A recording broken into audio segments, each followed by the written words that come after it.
نفل حج اور نفل عمرے کے لیے عورتوں کا جانا یہ بہت قابل غور ہے. یقین مانے اتنی بے پردگیاں ہو رہی ہوتی ہیں، عورتیں مردوں میں گھس رہی ہوتی ہیں، معلومات نہیں ہوتی، اور یہ کلائیاں کھلی ہوتی ہیں، بال چمک رہے ہوتے ہیں، احرام کی اتنی غلطیاں، اور کسی پر دم چڑھ رہے ہوتے ہیں، کسی پر کفارے لاگو ہو رہے ہوتے ہیں، گناہ الگ ہو رہے ہوتے ہیں. میرے آقا اعلی حضرت امام اہل سنت رحمت اللہ علیہ نے فرمایا کہ عورتوں کو طواف کے لیے رات کو لاؤ، کہ رات کو مطاف خالی ملتا ہے، 20-30 افراد مشکل سے ہوتے ہیں طواف کرنے والے، عورتوں کو اس میں طواف کرواؤ. یہ اعلی حضرت کے پردے کی تلقین اور حیا کی بات، تو وہ اس دور میں اعلی حضرت نے جو فرمایا وہ بھی درست ہے اس دور کے حساب سے. اب اعلی حضرت بھی ہوں تو اتنا مطلب مخلوق ہوتی ہے، نہ دن کو مطلب کمی آتی ہے نہ رات کو کمی آتی ہے طواف کرنے والوں میں. ہر وقت مطاف جو ہے وہ سمجھو بھرا رہتا ہے جنرلی. تو اب تو رات کو بھی مسئلہ. اس طرح رمی میں بھی عورتوں کو ایسے موقع پر لایا جائے کہ رش کم سے کم ہو، عورتوں میں 20 یا مطلب اختلاط نہ ہو.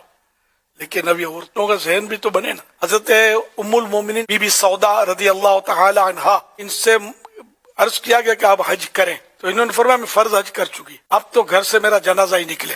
وہ پردے کی سخت پابندی، حیا کی وجہ سے آپ جو تھی اپنے گھر سے باہر نکلتی ہی نہیں تھی. اس لیے وہ ایک حج فرض کر لیا، پھر نفل حج اور نفل عمرہ اس وجہ سے نہیں کرتی کہ میرے یعنی کہ پردہ وہاں رکھنا بہت دشوار ہی نہیں، دشوار ترین ہے.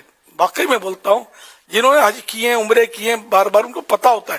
ہم لوگوں کو پتا نہیں کہ کیا حال ہوتا ہے. مرد کا بڑا ٹھہرنا مشکل ہوتا ہے، اتنا رش ہوتا ہے.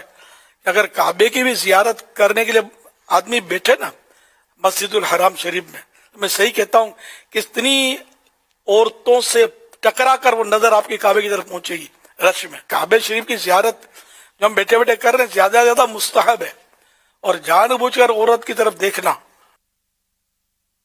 ہم اللہ پاک ہم سب کو حکم شریعت پر عمل کرنے کی توفیق عطا فرمائے، اور گناہوں سے بچ کر، مکروہات سے بچ کر صاف ستھری عبادت کرنا نصیب کر دے. حج بہت بڑی عبادت ہے، کوئی شک نہیں ہے. عمرہ شریف جیسی عبادت دنیا میں کہیں ہو ہی نہیں سکتی، یہ وہیں ہوتی ہے.